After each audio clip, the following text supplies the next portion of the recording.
Hello everyone, welcome back to commerce point. हमने last video में discuss किया lease financing क्या है, लेजी और लेज़र कौन होते हैं, ऑपरेटिंग लीज और फाइनेंशियल लीज जो है इन दोनों के बीच में क्या डिफरेंस है। फिर हमने पढ़े गैप के रूल्स जिसके अकॉर्डिंगली हम किसी लीज को फाइनेंस लीज कहेंगे। देन लास्ट वीडियो मैंने छोड़ी थी अकाउंटिंग ट्रीटमेंट के ऊपर, तो अब मैं अकाउंटिंग ट्रीटमेंट आपके साथ डिटेल में डिस्कस करूँगी इस वीडियो में। हम दो तरह की बुक्स बनेंगी, दो पार्टीज़ हैं ना लीज एग्रीमेंट में, लेजी और लेज़र। तो दो पार्टी के व्यू पॉइंट से हम देखेंगे कि अकाउंटिंग ट्रीटमेंट क्या होगा। सबसे पहली बात, in the books of lazy, lazy जो है वो पर्सन है जिसने एसेट को लीज बेसिस पर लिया है, वो ऑनर नहीं है। ठीक है। So lessee at the inception of lease agreement will record the fair value of the asset on the lease at both asset and liability side of the balance sheet. So जितनी भी fair value होगी asset की उसे वो asset side में भी record करेगा और लाइबिलिटी साइड में भी रिकॉर्ड करेगा। फेयर वैल्यू कैसे कैलकुलेट करनी है वो यहाँ पर मेन पॉइंट है। So fair value will be equal to present value minus lease payment. जितनी लीज पेमेंट वो करता जाएगा उतनी बैलेंस जो है वो डिडक्ट करता जाएगा। सो अकाउंटिंग एंट्री कुछ इस तरह से होगी, leased asset account debited to leased liability account. अब एक बात आएगी, वो रेंटल पेमेंट भी करेगा। जो वो लीज की रेंटल पेमेंट कर रहा है, इस पेमेंट को, इन एक्सपेंसेस को दो कैटेगरी में वो डिवाइड कर देगा। पहला हो जाएगा फाइनेंस एक्सपेंसेस, ये है इनकम स्टेटमेंट में वो शो करेगा, जो रेगुलर बेसिस पर वो पेमेंट दे रहा है, एक तो इनकम स्टेटमेंट में शो कर देगा। दूसरा जो है उसकी आउटस्टैंडिंग लाइबिलिटी जो है वो रिड्यूस होती जाएगी।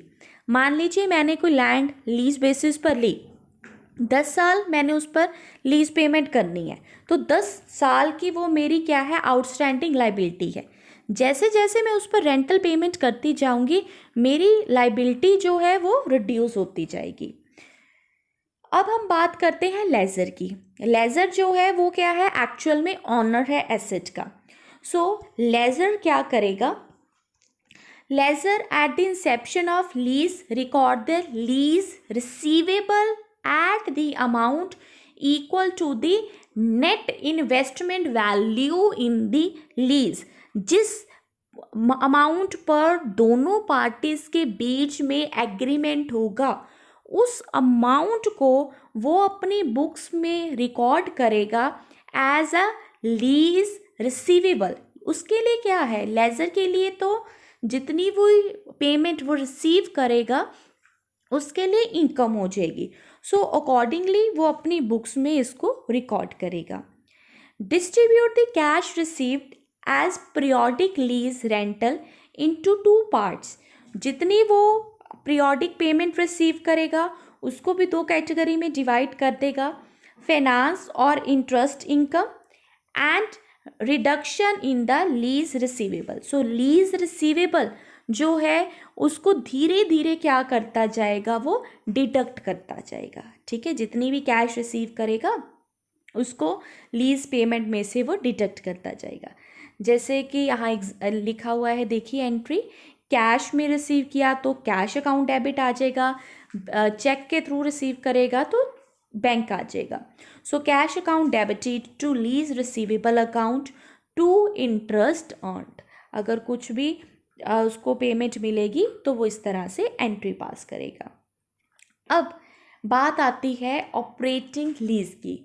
वो लीज जो कि 4 मैंने आपके साथ पॉइंट डिस्कस किए थे, अगर ये 4 में से कोई भी पॉइंट एप्लीकेबल नहीं हो रहा, रिस्क ट्रांसफ़र नहीं किया गया, तो उस लीज को हम कहेंगे that this is the operating lease.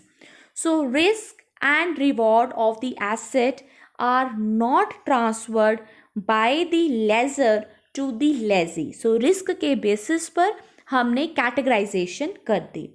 The term of such lease is much less than the economic life of the asset. अगर एसेट की लाइफ 10 साल की है तो ये लीज 1, 2, 3 बस इतने ही सालों की होगी।